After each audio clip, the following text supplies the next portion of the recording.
Hello tout le monde, j'espère que vous allez bien. Dans cette vidéo, je vais répondre à une question qu'on me pose très souvent, à savoir, faut-il privilégier le cardio ou la musculation pour perdre du poids? Et c'est une question tout à fait légitime parce qu'on entend un peu partout tout et son contraire à ce sujet. Donc dans cette vidéo, je vais vous aider à comprendre à quoi servent ces activités et en quoi ces deux activités peuvent vous aider à atteindre vos objectifs de perte de poids.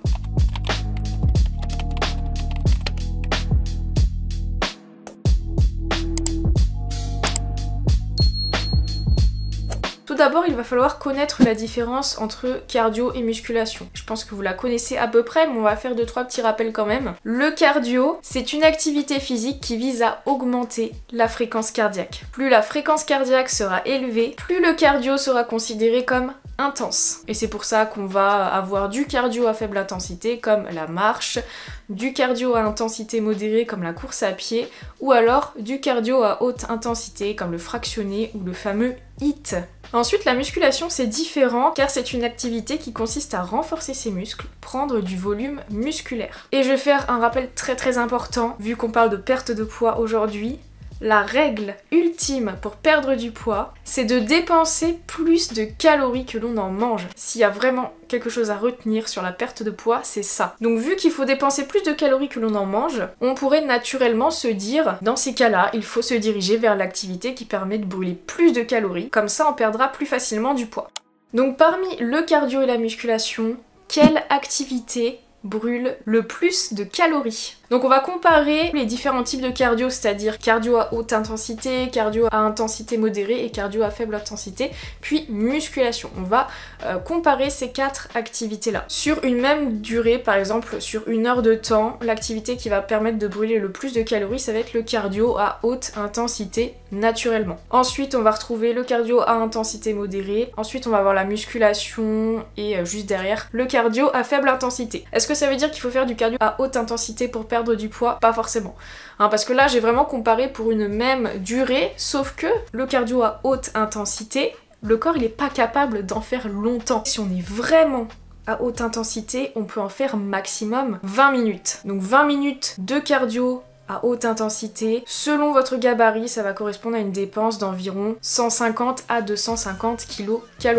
Sachant que vous pouvez pas en faire plus de 20 minutes, surtout que ce type de cardio ça demande quand même pas mal de récupération, donc vous pouvez pas non plus en faire tous les jours. Par contre, le cardio à intensité moyenne, il a une dépense calorique qui est quand même assez intéressante, et surtout, on peut en faire assez longtemps. Par exemple de la course à pied, on peut en faire facilement 1 heure de cardio à intensité modérée. Ça va représenter, selon le gabarit que vous avez, 500 à 800 kcal. Certes, c'est plus long que le cardio à faible intensité qui durera 20 minutes maximum, mais on est sur quasiment le quadruple de calories brûlées. Donc on peut se dire que pour la perte de poids, le cardio à intensité modérée, pour l'instant, c'est celui qui gagne. Et ensuite, on va voir le cardio à faible intensité, qui, selon votre gabarit, va vous faire dépenser 200 à 400 kcal sur 1 heure. Ça fait pas mal de temps pour 2 fois moins de calories brûlées que le cardio à intensité modérée. Et la musculation, selon votre gabarit et selon l'intensité de votre séance, va vous permettre de brûler 300 à 500 kcal en 1 heure. Donc au final, ce qui permet de brûler le plus de calories, on le constate, c'est le cardio à intensité modérée. Mais est-ce que ça veut dire qu'il faut vraiment privilégier le cardio à intensité modérée si on veut perdre du poids? Pour ça, on va essayer de voir un peu les avantages et les inconvénients du cardio à intensité modérée. Donc l'avantage pour la perte de poids, comme on l'a vu, c'est que ça permet de brûler beaucoup de calories et en conséquence, ça permet de pas mal augmenter sa dépense énergétique sur la journée. Mais inconvénient, c'est que ce type de cardio, ça peut augmenter pas mal l'appétit normal. Si on se dépense beaucoup, le corps va réclamer à manger pour compenser. Et si on dose pas assez ce type de cardio, qu'on en fait tous les jours pendant 1 heure, il se peut déjà que ce soit fatigant pour le corps, que le corps comprenne qu'il a besoin de plus d'énergie et du coup, vous ayez plus faim que d'habitude et du coup ça va être peut-être plus compliqué pour la perte de poids si vous avez tout le temps faim. Avoir faim en perte de poids, c'est vraiment très difficile et c'est ce qui nous fait échouer souvent parce que instinctivement quand on a faim, on mange. Donc ça peut amener à grignoter, à manger des plus grosses portions que l'on devrait pour être en déficit calorique et au final on se retrouve plus en déficit calorique et du coup on perd pas de poids. Donc voilà, ça peut être le serpent qui se mord la queue un petit peu si le cardio à intensité modérée nous fait trop augmenter l'appétit. Et autre inconvénient, c'est que ça ne muscle pas. Et non, le cardio à intensité modérée ne va pas du tout vous muscler et ne va pas vous permettre de conserver votre masse musculaire quand vous allez perdre du poids. Donc certes, le cardio à intensité modérée, ça va faciliter le déficit calorique. Donc certes, vous allez perdre du poids, mais le poids que vous allez perdre, ça va être à la fois de la graisse, mais aussi du muscle. Et donc ça vous permettra pas d'avoir une silhouette plutôt galbée et tonique, ce qu'on recherche finalement quand on souhaite perdre du poids. Donc conclusion, le cardio à intensité modérée c'est un bon outil pour perdre du poids, pour augmenter sa dépense énergétique et faciliter le déficit calorique, mais il ne faut pas faire que ça. Donc ok, j'utilise le cardio à intensité modérée pour perdre du poids, mais comment je fais finalement pour au final avoir une silhouette plutôt galbée et tonique? Bah l'activité adaptée pour sculpter sa silhouette, ça va être la musculation. C'est pas un secret. Donc ça va permettre de construire une base musculaire qui va sculpter le corps et donner cet effet tonique et dessiné. Le gain de masse musculaire, ça va vous permettre également de brûler plus de calories au repos sur le long terme parce que le tissu musculaire est un tissu qui, pour être entretenu, réclame de l'énergie, même au repos. Alors que le tissu graisseux, certes, il faut un peu d'énergie pour l'entretenir, mais un petit peu moins que la masse musculaire. Donc quand on veut perdre du poids, on a plutôt intérêt à taper uniquement dans la graisse et à ne pas perdre de muscle. Par contre, si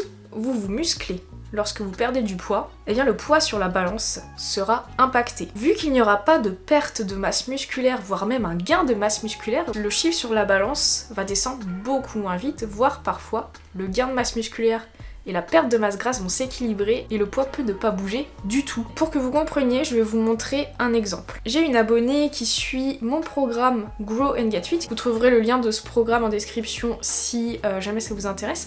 Et donc cette fille suivait le programme Grow and Get Fit. Elle avait commencé depuis quelques semaines et elle m'envoie un message où elle me dit qu'elle a commencé le programme depuis quelques semaines, qu'elle a pour objectif de perdre du poids, du coup qu'elle fait en sorte d'être en déficit calorique, mais elle ne comprend pas parce que son poids sur la balance ne bouge pas. Donc moi je lui demande si en parallèle de se peser, elle prend ses mensurations. Et là elle me répond oui, et justement, moi je comprends pas parce que mes mensurations elles diminuent, je perds des centimètres, par contre mon poids il bouge pas. Est-ce que c'est normal? Du coup je lui ai dit bah oui, c'est possible, si tu prends de la masse musculaire et que tu perds de la masse grasse en même temps, forcément sur la balance, il va pas y avoir beaucoup de changements. Par contre, effectivement au niveau des centimètres, vu que le muscle c'est beaucoup plus dense que la graisse, finalement en gagnant de la masse musculaire et en perdant de la masse grasse, tu perds des centimètres, tu maigris quoi. Et je lui ai demandé si elle avait pris des photos pour voir s'il y avait un changement, parce que si on veut maigrir, bon au final on s'en fiche des chiffres, on veut que ça se voit quand même visuellement. Du coup je lui demande si elle a fait des photos, elle me dit bah écoute, je vais faire ça à la fin de la 6e semaine, je vais prendre des photos. À la fin de sa 6e semaine, elle prend ses photos, elle me les envoie, elle m'a autorisé à les afficher, donc je vais vous les mettre ici. Donc elle a un avant-après de 6 semaines, donc c'est-à-dire 1 mois et demi seulement. On voit qu'elle a quand même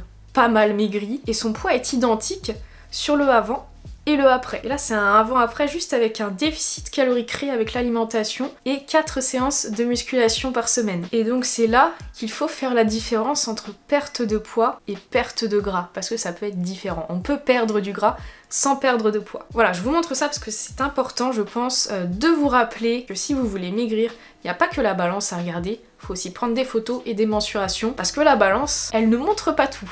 Bon, on a parlé du cardio à intensité modérée et de la musculation. Mais est-ce que du coup le cardio à basse intensité et le cardio à haute intensité servent à quelque chose pour la perte de poids? Alors oui, dans tous les cas, quel que soit le type de cardio, ça va vous permettre d'augmenter votre dépense énergétique et c'est ce qu'on veut quand on veut perdre du poids. On veut dépenser plus de calories que l'on en mange, donc on a plutôt intérêt à augmenter sa dépense. Quel que soit le sport que vous faites, que ce soit un sport de musculation ou un sport plutôt cardio, ça vous permettra d'augmenter votre dépense. L'avantage du cardio à haute intensité, c'est que ça prend pas beaucoup de temps. Ça prend vraiment 20 minutes maximum, donc si vous avez un emploi du temps très chargé et que vous avez très peu de temps pour faire du sport, ce type de cardio est une bonne option. Le cardio à basse intensité, donc le meilleur exemple c'est la marche tout simplement. Moi personnellement c'est le type de cardio que je préfère et que je pratique parce que c'est super pour son bien-être physique et mental, c'est relaxant, c'est pas fatigant, c'est pas stressant pour les articulations, c'est vraiment l'activité santé par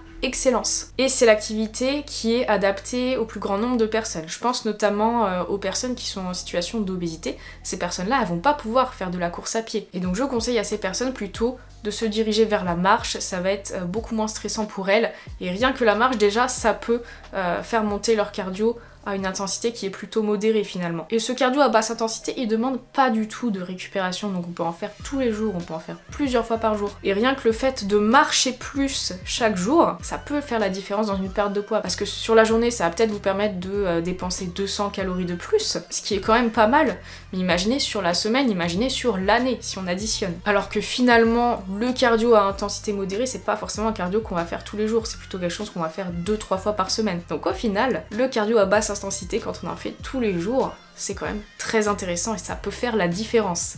Conclusion, que faire au final pour perdre du poids? Du cardio, la muscu, du cardio à faible intensité, du cardio à intensité modérée? La réponse est que ça va vraiment dépendre de chacun. Chacun a des contraintes différentes en termes d'emploi du temps et de santé. Il y a des personnes pour des raisons de santé qui pourront pas faire du cardio à haute intensité. Il y a des personnes pour des raisons de santé, parce qu'ils ont des soucis au niveau des articulations, pourront pas faire de course à pied. Donc une activité sera adaptée à l'un, mais ne sera pas adaptée à l'autre. C'est vraiment très individuel. Et heureusement qu'il n'y a pas qu'une seule façon de faire pour perdre du poids. Donc ce qu'il faut retenir, c'est que le cardio, déjà ça ne muscle pas, donc ça ne permet pas directement de se tonifier. Donc si votre objectif c'est de maigrir, de vous affiner pour vous tonifier, c'est pas forcément le cardio qui vous permettra ça. Autre chose à retenir, c'est que oui, le cardio ça permet d'augmenter sa dépense énergétique. Donc ça peut faciliter un déficit calorique quand on veut maigrir. Il faut retenir également que c'est la musculation qui permet de sculpter son corps et qui permet de brûler plus de calories sur le long terme. Car comme je vous l'ai dit, le tissu musculaire est assez énergivore, donc plus on va en gagner et plus on va l'entretenir, plus on va brûler de calories au repos. Ce que ne permet pas le cardio. Et chose très importante, il faut faire la différence entre perte de poids et perte de gras, car on peut tout à fait perdre du gras sans forcément perdre du poids. Mais la chose la plus importante à retenir, c'est que la règle pour perdre du poids, c'est d'être en déficit calorique.